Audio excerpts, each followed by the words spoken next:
Welcome to everyone to this annual IUSSP presentation at INED's Monday Speaker Series.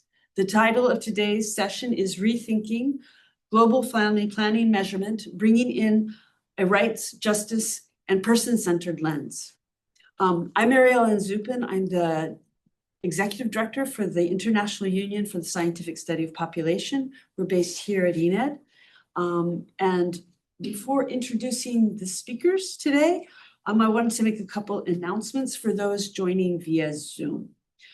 This is a hybrid session, and it includes simultaneous interpretation in French and English. Our speakers today are Ilene Speizer, who is a research professor of maternal and child health at the University of North Carolina, Chapel Hill, and Elizabeth Sully, who is Director of International Research at the Guttmacher Institute. They are both the co-chairs of an IUSSP Scientific Panel on Rethinking Family Planning Measurement with a Rights and Justice Lens. The panel received a grant from the Gates Foundation to look at how to better measure the need for and use of family planning. The panel's work included several expert meetings and a Delphi process. The panel's mandate is now coming to an end.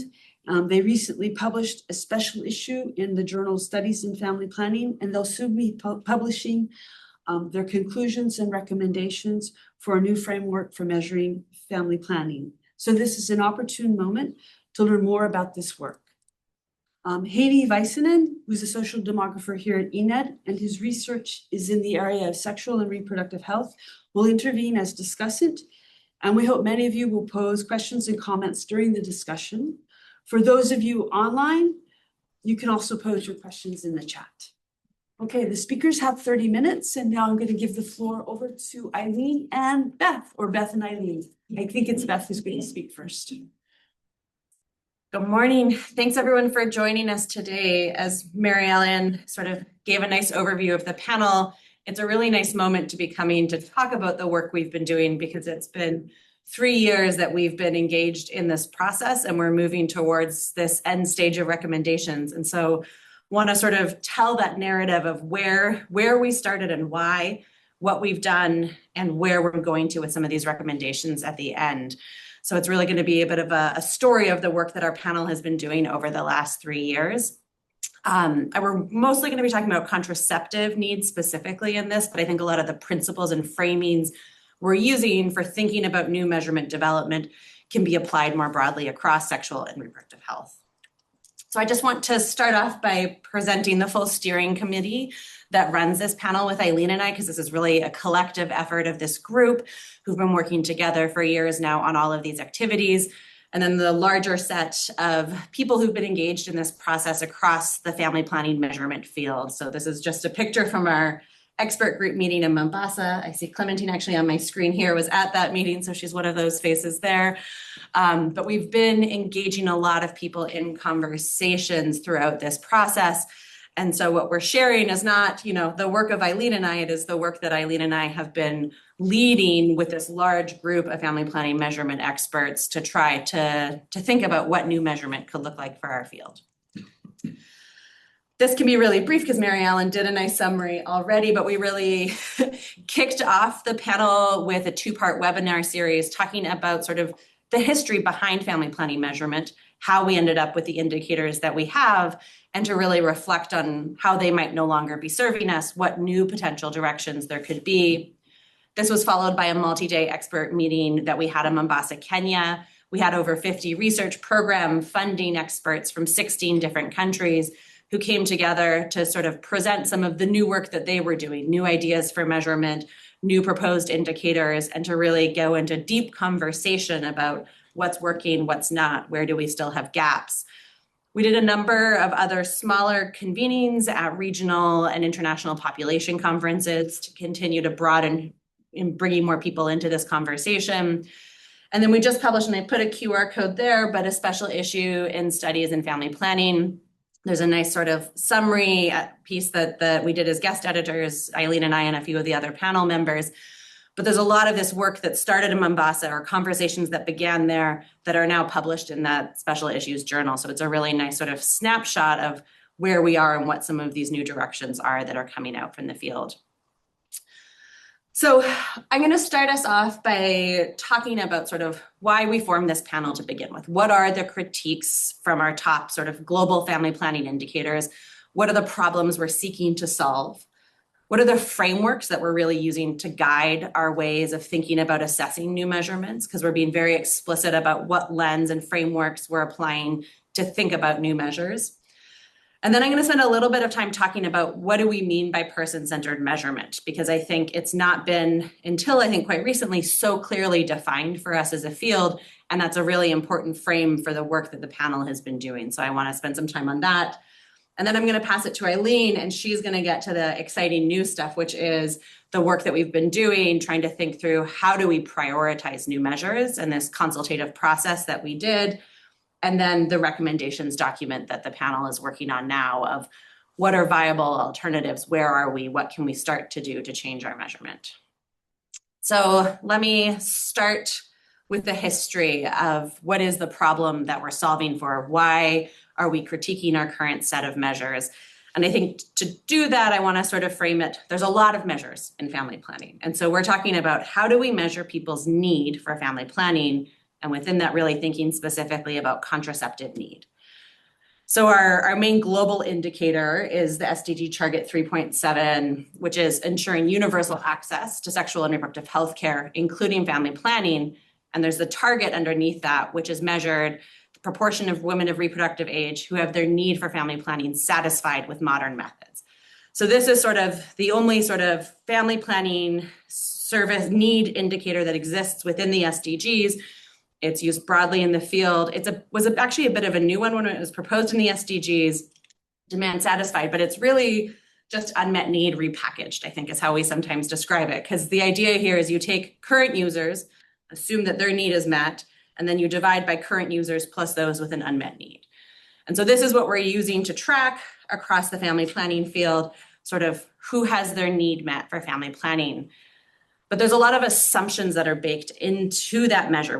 The idea of something called demand satisfied feels like, okay, we're measuring demand and whether it's satisfied. Yes, that should be our goal as a field, is people's demand for family planning being satisfied. The indicator isn't really that at all. It's just making some assumption that if you're using contraception, you're satisfied. We haven't measured that. We don't know if you want to be using your method, if you're satisfied with your method, if you want to switch your method, if you're trying to get it out and you can't get it out. We're making an assumption about that numerator. And then in the denominator, we make a second assumption, which is that if you have an unmet need, which really is just people who want to avoid pregnancy, who aren't using modern methods, we make the assumption that if you want to avoid pregnancy, you should use contraception. And if you're using contraception, you should be using modern contraception.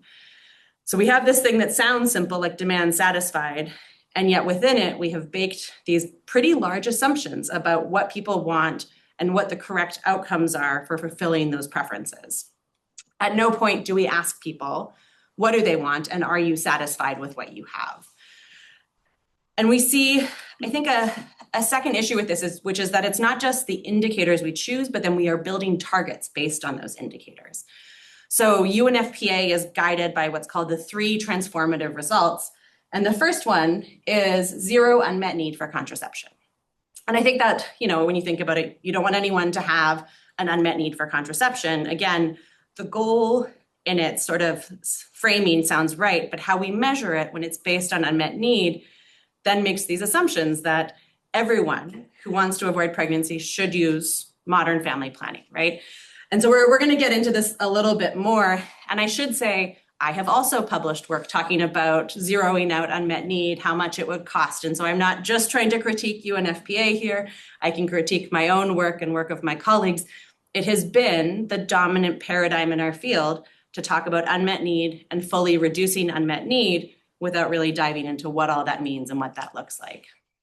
And I think it helps to reflect on how we got to our current measures to then think about why we have them. And our current set of measures started with a goal of focusing on measuring fertility goals. It wasn't actually an interest in contraception. It was an interest in measuring people's fertility goals and if they were meeting their fertility goals. And this goes back to our knowledge, attitudes, and practice surveys that began in the 60s that then sort of turned into the World Fertility Surveys that turned into the DHS. And there used to be this idea of the CAP gap, this gap between fertility desires and contraceptive behaviors. And so when we talked about unmet need in that era, the idea wasn't actually to measure contraceptive need. The question was actually designed to understand how much would contraceptive prevalence go up if everyone was able to fulfill their fertility goals. It's a very different question than what is people's unmet need for contraception. So we were in this era where fertility outcomes were really the focus. But then we moved into this era of unmet need with a focus on access, where we sort of wanted to understand what were the challenges in people being able to have their contraceptive needs filled. But the problem was we kept the old indicators during this period. And so we started talking about contraceptive need, but we were still using an indicator that was really emphasizing fertility goals. And there were a lot of critiques, I think, over this period, and it led to revisions. There was a very big change in 2012 with Bradley et al. Changing how unmet need was measured. But a lot of it was really focusing on, I think, questions of who's at risk of unintended pregnancy. Like, do we have the right population that we're measuring this among? And it was about sexual activity and marital status and whether to include postpartum women or pregnant women. And so it was really thinking about like measuring who's at risk, but not questioning this idea of who's in need. And I think that's really this new era that we are finding ourselves in with measurement now, which is shifting to saying, if we really want to understand contraceptive need, then let's separate this idea of fertility goals and contraceptive goals being tied together and measure them separately and build measures that look specifically at contraception instead of just focusing on fertility goals. And so we sort of call this new person-centered contraceptive need era of measurement that we are in now, where I think we're looking at a new outcome, contraceptive outcomes, and we don't yet have our gold standard indicators, how we're going to measure this. And so it's this exciting moment of rethinking what we want to measure. And now there's this question of how do we measure it and what are the right indicators? And that's what we're going to get into as some of the new work that's being proposed specifically on this. I found this diagram. So one of our panel members, Madeline Short, is telling me to hurry it up. Madeline Short-Fayevic published this piece that was sort of trying to say, we need conceptual clarity when we talk about what people demand, because we often mix these things up. Does someone want reproductive autonomy? Is it that they want to actually control, limit, or delay pregnancy? Is it that they have a demand for contraception? Is it that they have a demand for a specific method of contraception? And we sometimes think about one of these things, but use measures that look at a different one. And so there's this need to just be conceptually clear about what it is that we want. So we're using 3 frameworks to really guide our work as a panel. And I want to just go through them. Some of these might be quite familiar to everyone in the room. So the first is reproductive rights. This is really about ensuring that all couples and individuals have the right to decide freely and responsibly the number and spacing of their children and to have the means to do so. And I think this has really been the dominant framework for a global family planning context for a while. The second framework we've been using is the reproductive justice, or RJ framework. And this is a movement started by Black women in the United States around the same time as the 1994 ICPD meeting. And it really builds on the foundations of human rights and intersectionality. So reproductive justice is defined by Sister Song as the right to bodily autonomy, to have a child, but also to not have a child, and to parent the children that you do have in safe and sustainable communities free from state violence and injustice. So when we apply reproductive justice as a framework, it's really emphasizing the role of power and addressing social, political, and economic power structures that shape people's ability to meet these goals. And the third framework is person-centeredness. And this is really comes out of the concept of person-centered care, which has been recognized as an important dimension of quality. And it really highlights the idea that people are at the center of knowing and determining their own needs and values, and care being responsive to that.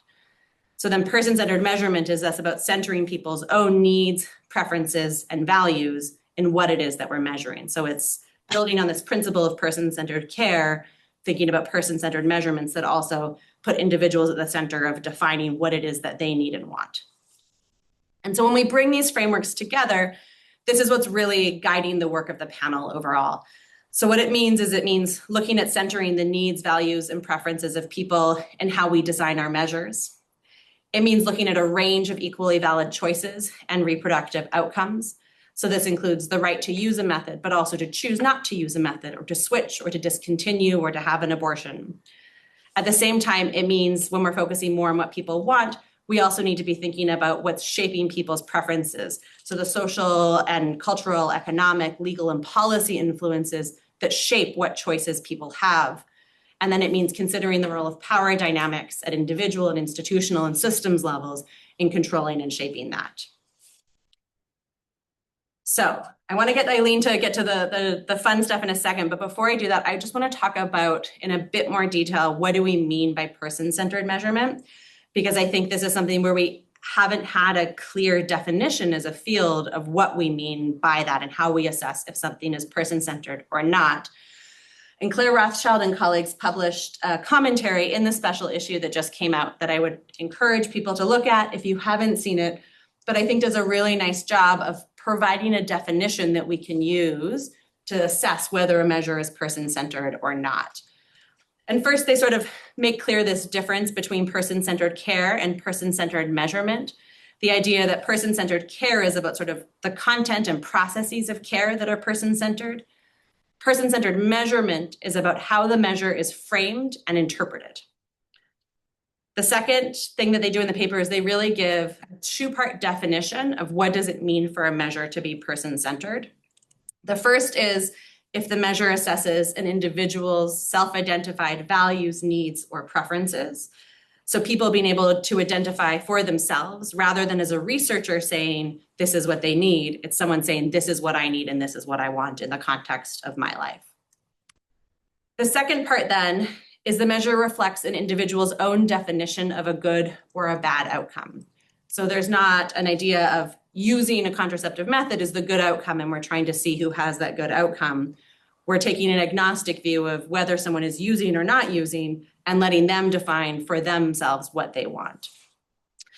And I think really interestingly in the paper, Rothschild et al. Talk about two ways that we can measure person-centered indicators. And one is directly by asking people sort of themselves if they feel that what they have is aligned with their own values and preferences. And they gave an example of Bullington et al. Have a measure of self-perceived informed choice. So rather than us saying informed choice means you have X, Y, and Z, they ask people, did you have all the information that you needed to feel informed in making a decision about what method to use? So the individual is deciding for themselves, did you have what you wanted? And what was it that you wanted? Was it enough information? We didn't determine that list in advance. And then the second way we can measure it is indirectly. And so this is by looking at what people have and what their preferences are and how aligned or concordant those two things are. So you say you want to use contraception and you're using contraception, then we can look at whether those two things are aligned. So we can sort of do this directly or indirectly looking at these indicators. And especially the second one, I think, is where we're seeing a lot of this new measurement work coming out. So Ilene and I did a scoping review, and the table is just to illustrate. I'm not going to go through the details of it. It's a complicated one, but we did a scoping review of what work was taking place around new person-centered measurement.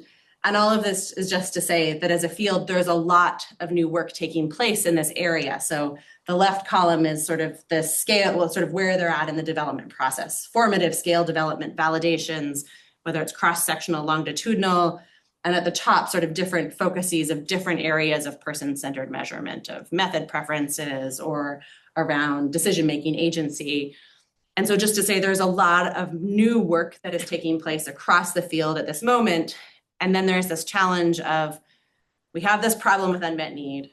There's a whole lot of exciting new work taking place using these lenses of person-centered measurement. How do we prioritize? What do we use as new indicators to track success as a field going forward? And that's where I pass it to Ilene to tell us how. Yes, I have all the answers. No, I don't. Okay. Thank you, Beth. So I'm going to tell you a little bit about the process that our panel has used to try to move forward and again, engage the global community in this conversation. So We did what we sort of call our Delphi type process. And so we call it our consultative process because we didn't use the full Delphi approach. But with that in mind, our goal was to identify the priorities for future measurement. Got it. Now I see. Okay. So identifying the priorities for future measurement, we wanted to understand which concepts were the most important, which approaches, and which populations. So thinking about the different components. With that in mind, we developed a Qualtrics survey that we fielded in November and December of 2024. We used a long list of folks who had applied to participate in our meeting, people that had participated in our webinars, people who had participated in the conferences where we shared findings, and had about 350 people that we shared the Qualtrics link with. We sent it to 350 plus because, of course, people sent it to others as well. We did the survey in English, French, Spanish, and Portuguese. Thankfully, our panel is representative of people with multiple languages. And then we had respondents, we had 220 people who actually opened the survey and started to respond, 150 that made it to the end where they have our demographic information. So anything that compares, that looks at by region is the 150, but we have more responses than that. So this is just a brief summary of who participated. We had about 60 respondents from North America or Europe, 43 from Sub-Saharan Africa, 24 from Latin America, and our smallest group was from sort of the subcontinent and sort of other areas, which is in that other group. And we did have high participation from researchers, not surprising. It was about measurement and how to measure fertility, or family planning going forward. With that in mind, just to say that our panel from the beginning, one thing that Beth has left out is that we're thinking about that sort of post-SDG era. As we go forward, unmet need has been a measure that's been used since 1994 and has continued to be adopted with the Millennium Development Goals, SDGs. And we're trying to think about, okay, what recommendations can we make post-SDGs? And with that in mind, we asked our first question, trying to think about, with the idea of thinking forward, we asked people from the list of measurement factors, and we vaguely called them measurement factors that could be considered part of revised family planning measurement, identify your five top priorities. And so we let people rank 5 things. And we listed the measurement factors to give an idea of what we're talking about. And they overlap with what Beth was talking about earlier. Things like preferences for specific methods or satisfaction with methods, attitudes towards contraception, intentions to use contraception, partner concordance, the role of partners, alignment between contraceptive desires and contraceptive use, and then separately, alignment between fertility desires and contraceptive use, which is that sort of the unmet need measure. And then demand for use for non-contraceptive purposes, and then contraceptive agency, autonomy, and empowerment. So these were the conceptual issues that we asked about. And we asked people to choose up to 5, and then later they ranked them. When we looked at the ranking, and I'm not sure if you can see that, the top ranked item was the contraceptive agency, autonomy, and empowerment. That was selected the most often across all of the regions and all of the people. And then the second ranked one was the alignment between contraceptive use and desire to use. And then next was alignment between fertility desires and contraceptive use. We took the rankings and we created average scores, because just because they rank things doesn't mean they may have all ranked them all as first versus 5th, for example. So those that they ranked first, we gave 5 points to, and those that they ranked last, we gave 1.2, and then those that they didn't rank got 0 points. We took average scores across the different measures. And just to highlight the key points from this, you can see that contraceptive agency, autonomy, and empowerment was the highest ranked across all of the regions. So we have North America, Europe, Sub-Saharan Africa, Latin America, and then other low and middle income countries. So contraceptive agency, autonomy, and empowerment was ranked the highest across all of the regions. Next, I don't know if you can see it, the screen is small. The next one that was ranked at least in 3 of the regions was the alignment between contraceptive desires and actual use. which was not ranked so high in sub-Saharan Africa, but in the other 3 regions was ranked high. Then in Latin America, we found that the attitudes towards contraception was ranked high, as well as preferences. And then in sub-Saharan Africa, it was satisfaction, as well as preferences. So we've dug into this a lot more. We have a paper that relates to all of this, but we wanted to give you an idea of what the people in the survey were kind of ranking and considering important.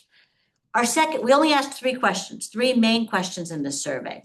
Our second question was, okay, now thinking about those global indicators, we're thinking about SDGs sort of down the road. What qualities of measurement would matter if we're going to choose measures, to qualitative measures, for example.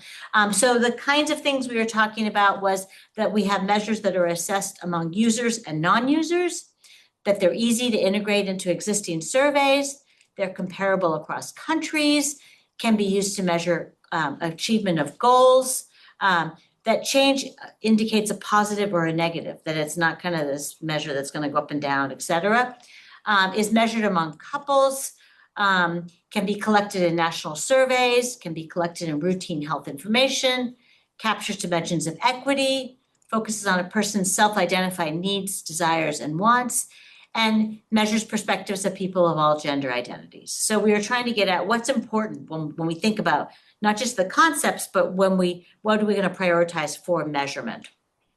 And again, people could choose up to 5 things and rank those 5 things.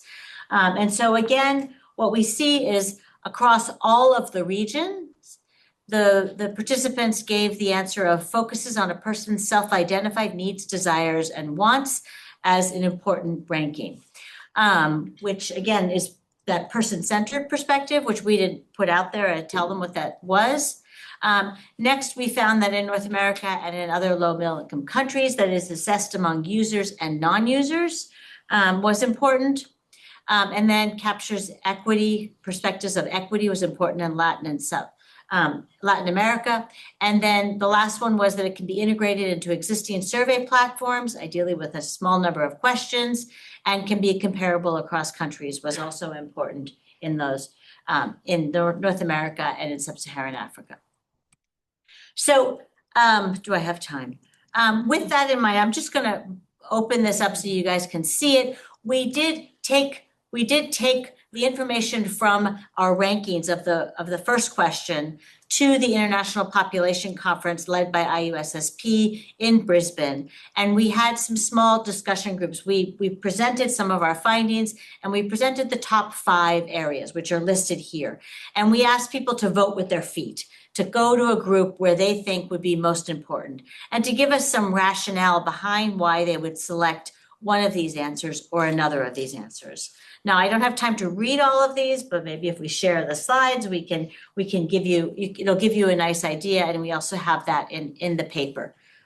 But we did get inputs, sort of a little bit more qualitative perspectives on what was important. So what we find from this is that it feels like the field is ready, willing and able to consider new measures. We don't have to stay at our old measures. There's a priority for agency and autonomy and empowerment measures. And then these alignment-based measures were important, as we heard from the qualitative discussions as well. But we also heard the importance of the measures that focus on individual self-identified needs, desires, and wants, and it identifies measures among users and non-users, so that person-centered perspective. Again, we acknowledge that we don't know who we missed in this survey. So we're trying to take all of the information that we've had through these different mechanisms, through our different conversations, and move it towards recommendations. As I mentioned, agency and empowerment, agency autonomy measurement is a priority. We've acknowledged that, the field has acknowledged that. A challenge that we have is that we lack simple indicators of this. Typically, these come from multi-item scales, 20 questions, 25 questions, maybe as few as 17. And so we're struggling with how to do that with that other recommendation of being able to put it into existing surveys where we're told we can put 2 questions, 3 questions. So how do we measure agency in that strategy? what we recognize is that it's important to understand sort of the ability to make decisions and the ability to act on those decisions, which is what we're trying to capture through agency, ideally through a simplified process. So we are encouraging the field as part of our recommendations is to take your larger agency. There's some researchers and colleagues of ours that are working on this measurement, but how can they bring it down to be something that can be used at a more global level? Of course, the 18-item scales is fine for evaluation or for specific programs, but less so for global measurement. The alignment-based measures were also prioritized. That is the alignment between desire to use and current use. That this does somewhat capture agency in terms of capturing whether people want to use and are using. It does include information on whether individuals actually themselves report it, so it's person-centered measure. And we can add questions about their satisfaction or preferences as well. And there are some new measures that are in the works around this. I know I'm getting close to time. I'm keeping track of it, Mary Ellen. So the measurement, so as we've talked about, we're really just saying, are you aligned in terms of do you want to be using and are you currently using? And so the idea behind this is that we want to identify who is aligned in terms of not using, if they don't want to use and they're not using, and who is aligned in that they want to use and are not using. And then maybe dig deeper into those that aren't aligned and why aren't they aligned and how can we help them? Is it barriers? Is it access? Is it other things? So we might want to dig into that. This was the kind of framing of it.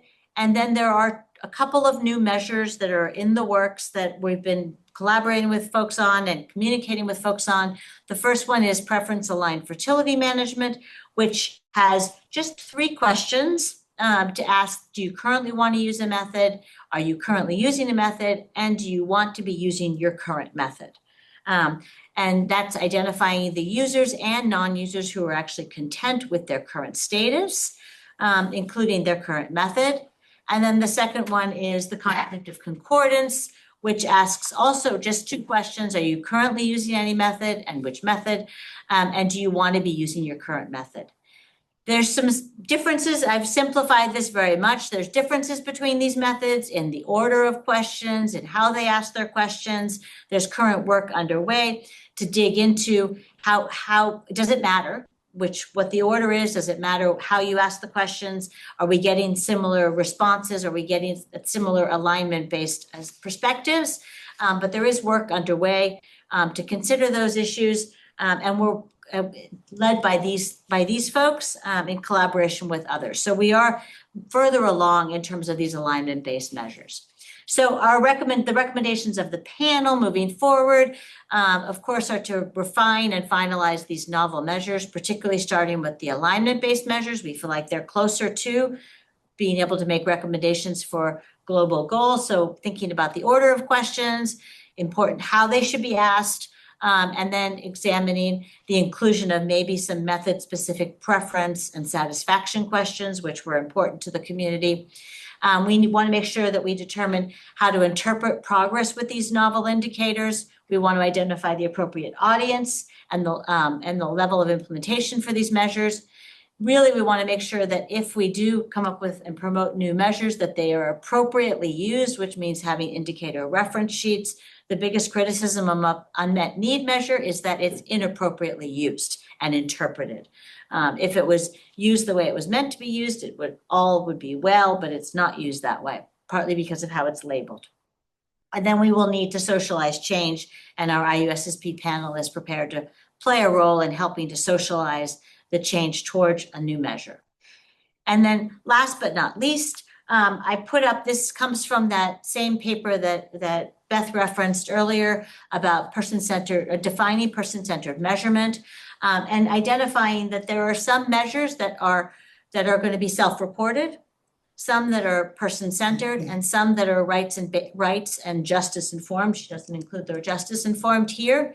Our goal is to identify measures sort of in the middle there that are rights and justice informed and person-centered, but not all measures will be person-centered. There are measures at the level of quality of care that we want them to be rights and justice informed, and that's important and current measures may not be, but they're not going to be person-centered. But there's still a human right.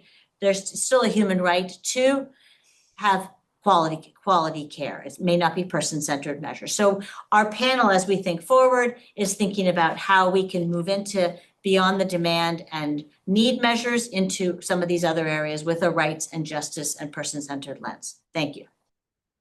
Now we'll turn it over to Heini. Hey, hi everyone. So I'm Heini, a researcher at INED. And I was very pleased to be discussing this paper, which combines two applied great subjects, which is sexual and reproductive health and measurement. So I just wanted to start by saying that I really enjoyed reading the materials that I got from the authors beforehand. I fully endorse the ambition to better align the new indications with reproductive justice and reproductive rights frameworks, while focusing on person-centered measures. Lots of things that are hard to pronounce. And this change is long overdue, and I'm glad that this project showed that there is momentum to do this now. I'm very glad to see that the authors recommend decoupling fertility intentions from contraceptive need, and I think this change couldn't come any sooner. I think we should trust what people say about what they need and then measure that, rather than us trying to define what we're doing. But however, as the presenters also pointed out, it's not so easy to actually measure these, especially just with a few questions. So this brings me to the kind of actual the questions and discussion part. So when I was reading through the materials that you sent, I was really looking forward to get into the part where we have the list of questions, like, okay, use these now. And I never got to that list, and I now understand that it's still ongoing work. But I would still be interested in hearing if you have any thoughts, any previews, or anything that you think that this, especially the contraceptive agencies / autonomy / empowerment measure might look like. Then, like, my second question is around the reproductive justice lens, especially because that is a perspective that takes into account the structural issues around reproduction. You know, it's a human right, safe and sustainable communities, free of state violence, etc. With these very individual-based measures, how do we get to these structural issues, and how do we avoid this becoming too individualized? Then I was also interested, kind of also related to the reproductive justice framework, I was interested in how you square these kind of things that are, I think, pulling us into two different directions. So on the one hand, you talked about in the materials about changing global health landscape, which to me seems to be changing towards less funding, less rights, less family planning, less abortion, and then the momentum that's there, at least among the experts, to make these measurements more person-centered and aligned with reproductive rights and reproductive justice. So how do we make these two things happen at the same time? And I think this is, it's not just, I mean, often when we say global health, we think about the global south, but I think it really is a global issue, because also in a lot of global north countries, people are panicking about low fertility rates, and they are hoping to come up with some policies that would increase fertility, which can then it doesn't align with these kind of more person-centered measurement goals. In terms of the results of the expert survey, I was intrigued by the fact that there was very much lack of interest in partner concordance. And maybe I'm making the wrong interpretation about this lack of interest, but to me, it seemed like we're still kind of seeing the responsibility of using contraception mainly as the woman's question, or the person who can become pregnant question. And while obviously, you know, bodily autonomy means that you should be able to decide what happens in terms of contraception to your body, and like most of the current methods happen within the woman's or the pregnant person's bodies. But still, I would be interested in hearing the author's thoughts on what is the partner's role. How do we make reproductive justice happen unless we take into account the partner as well? And why do you think there's currently a lack of momentum for this indicator? Then finally, in terms of your recommendations, you said in the materials, I can't remember if you mentioned it also in the presentation, that we despite the problems with unmet need, as it is historically defined, we should continue measuring it so that we can keep an eye on trends over time. But I was a bit worried about that because, I mean, I can see it used all the time without any criticism. And it was even in the survey, it was ranked third among the priorities of what we should be measuring. So how do we get the message across that, you know, we should keep track of this so that we don't lose time trends, but don't use it for other purposes or only use it for like very limited purposes? And I would be interested in hearing your thoughts on that. I think that's already more questions than we have time to talk about, so I will stop here. But thanks again for the wonderful presentation and for doing all this work. Any other questions online or questions in the room? No questions in the room. So we can, you want to start now, Ilene? Where to start? So that, do we have, I think you were asking about whether we had agency measures to recommend at this time? No, the conceptive autonomy / empowerement / what third one was? Agency. Oh yeah, that's Agency. true. Agency you had a little bit. Yeah, Yeah. so at this juncture, the focus from our panel has been around the agency piece of that, partly because autonomy and empowerment sort of capture broader and other things. And we are working with, we've been working with those that have been leading the work on reproductive agency, contraceptive agency, as well as the UNFPA is leading an activity around measuring reproductive agency. So we are pushing those groups, because we're not leading that work, we're pushing those groups to think about their measurements and thinking about how to do it in a way that would bring it down to be less questions, that capture sort of the ability to make decisions and the ability to act on decisions as well. So the field is communicating on that. And again, much of the work that's been done has been kind of validating scales, large scales, but we're pushing those folks to think about them at a more kind of simpler level, which relates to the question online about whether we have any measures of men's contraceptive agency. And I don't know of anyone working on that currently, but I will say that there's a lot of work going on around male birth control. That's sort of in the works, and there's lots of discussion of that, but it's still a little ways out. And that relates also to your engagement of partners and the importance of partners. We thought that partners might come out, maybe not in the first question where like the conceptual issues, but in the kind of qualities of measurement. We thought that maybe the partner role, the role of partners would come out there. It did show up in sub-Saharan Africa, was where we heard about partners as being important, which is important for us to be thinking about as we think about making recommendations for global measures. If their partners are influential, then we need measures that capture that. What do you want to add? I was gonna say for the contraceptive agency, there's like, are we trying to measure contraceptive agency, or are we looking for indicators that people have agency, and whether a measure like alignment between contraceptive desires and use is indicative of agency? So if people are aligned, then does that tell us more people have agency and then are able to fulfill their preferences? And so I think we can think about, we can advance agency both through, you know, trying to get more simplified measures that don't take 30 questions in a survey, which we're not going to get in this environment. And how do we have proxies that tell us, that give us sort of like a sense of where agency might be going over time too, right? Are we seeing improvements? Is it getting, and we can use alignment for that purpose.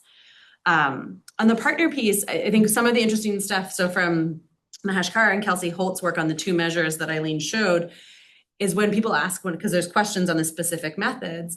And I think we need to dive into that more, because like, what does it mean if I'm a woman and I'm misaligned because I want male sterilization? But and so like, what does it mean to try to seek alignment there? Or for a man to say he wants very female sterilization as his preferred method. And so some of these measures, I think we need to actually get into some of these dynamics of methods and centering bodily autonomy more in how we're looking at like, what methods can we be aligned on and what methods can we not be aligned on, because that might then infringe on someone else's rights, and how so I think there's, even in the questions that exist there's a partner dynamic that has to be considered.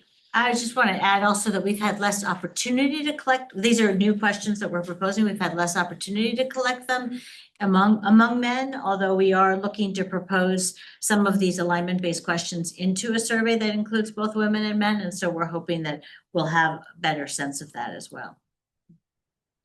I'm trying to, for some of your other questions, I mean, I think you raised this, like, there's momentum in the measurement field, and yet we have like less opportunity than ever to put these questions. And I will say one of our panel members now works at DHS in like the new revived DHS. So Madeline is on the panel and part of these conversations with us. And we're hopeful that there are new DHS surveys that are starting again, not at the scale or scope of where they were before.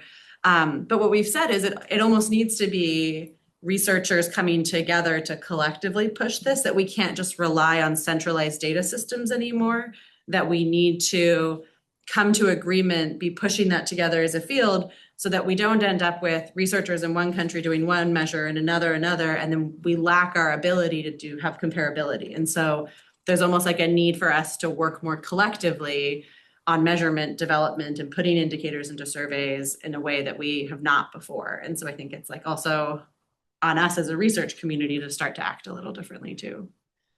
Do you want to talk about the unmet need measure? We took that slide out. Yeah, we hit a slide a few seconds before starting to address the panel has this recommendations document that will be coming out soon. We'll organize a webinar to really walk through those recommendations. And we spent a lot of time, we had this meeting actually after the International Conference on Family Planning in November, where folks came together to build this recommendations document. And we spent a lot of time saying, what do we do with unmet need? And everyone's very divided. And there are people who say if you keep it, it will continue to be misused. And so you have to throw it out. But then others say, well, it's been really important. We can't lose this like a historical perspective. If we have new indicators, it's like we're starting from blank. We don't know where we've been. And others who say, it's also important to understand the relationship between contraception and fertility. So there's different arguments. What we have suggested is keeping it, but trying to modify it where we can. And the panel has included work on how do we just make modifications and improve unmet need as it is, so it's better than it was. And what we were recommending is something that Guttmacher had just released last year, which is using unmet demand. So it's saying among those who have an unmet need, what % say at any point in the future they want to or are open to using family planning? Intend to use. So it's the intend to use question. And it drops it. So like our recent data for low and middle income countries, traditional unmet need for modern methods is 214 million women. Unmet demand is 78 million women. So it's pretty different. And I think we've been saying like in this world where global health funding is decreasing, we have less resources. Let's not set like this, let's not have these targets as a field that we think might be problematic to begin with and too high. Let's focus on people who say like, I don't want to become pregnant and I want to use family planning. So I think we're trying to say like, we have that data already. Intention to use has been in the DHS for decades. So let's use the data we have to make better indicators now, rather than just using them as they have been. And then you talk about the panic about low fertility and that it doesn't necessarily align with person-centered goals. And I think the reality is that person-centered goals are going to dominate. You can panic, you can make laws and policies, but at the end of the day, what people want is what's going to happen. And we've seen that, globally and in the US, there's panic discussion, around this as well, but people are going to do what people want to do. And that's what we should be measuring as opposed to trying to measure something else. So, and there's ways to be strategic too, right? Like in the slide we had of like the two groups of misalignment, people who are using and don't want to be using, like if that's a group that are using methods they don't want, they can't discontinue, or they can't like find a provider who can help them discontinue, like that might be your group who's trying to get pregnant and they can't because you're not meeting their contraceptive needs by helping them stop using. And so like you can also sort of get interest in the low fertility group by also talking about people who don't want to use and making sure their needs are being met too. But that's maybe a little too strategic. Yeah, it's a pretty small group, at least in the India case. It's very small. But the N is, the box is small. Yeah. Then the reproductive justice structural issues. Yeah, I mean for the reproductive justice lens, it's not, I think one thing that it brings is talking about equally valid choices for individuals to the framework, but the power dynamic, we're not bringing in there. And in so many ways, what you're aligned on depends on what choice you think you have and who's telling you what you can do and what influences and structures are shaping how that forms and what feels possible in your own context. So yeah, I think that's where we're hoping to go as a panel, like to start to tackle those other pieces because it is so central to shaping choice and desire, and we don't also have great measures there. So that teed us up well, the question. Yeah. Are there other, I think we covered most of the questions. Are there other questions in the room or online? And nobody here? This is Karen Hardy, and maybe I could say something, and that is thank you guys so much for keeping everybody informed about this really, really important work. And it's wonderful to hear that DHS is and Madeline are working with you so that we might be able to actually get some questions into surveys. So thanks both of you. Thanks all of you, I should say. Karen. I know Karen was involved in this process too, so she's also thinking. Yeah. We see names of people that are involved. Yeah. Exactly. I just want to thank both Ilene and Beth for being here today and to announce that this video will be a video presentation that we make available to members and those who've registered. So that will be coming out this week. And then I am supposed to announce that next Monday, and I'll do this in English, is next Monday for INED, at the Monday of INED, is going to be on the 23rd of March. Will be hosted by a research unit here, and this will be a roundtable discussion of INED researchers on the public debate around low fertility and specifically low birth rates. It's entitled Les démographes face au débat public sur la baisse de la natalité. And the speakers will be Laurent Toulon, Magali Mazui, Sandra Florian, Milan Boucher-Vallée, Xavier Thierry, Anne Solaz, and Anne Salle. And this might be of interest to some of the Anglophones in the audience, as well as obviously people here at INED. And I won't translate because you'll all get this here at INED anyway. So thanks everyone. And thanks so much to our speakers and to Heini for being the discussant and all the interesting questions.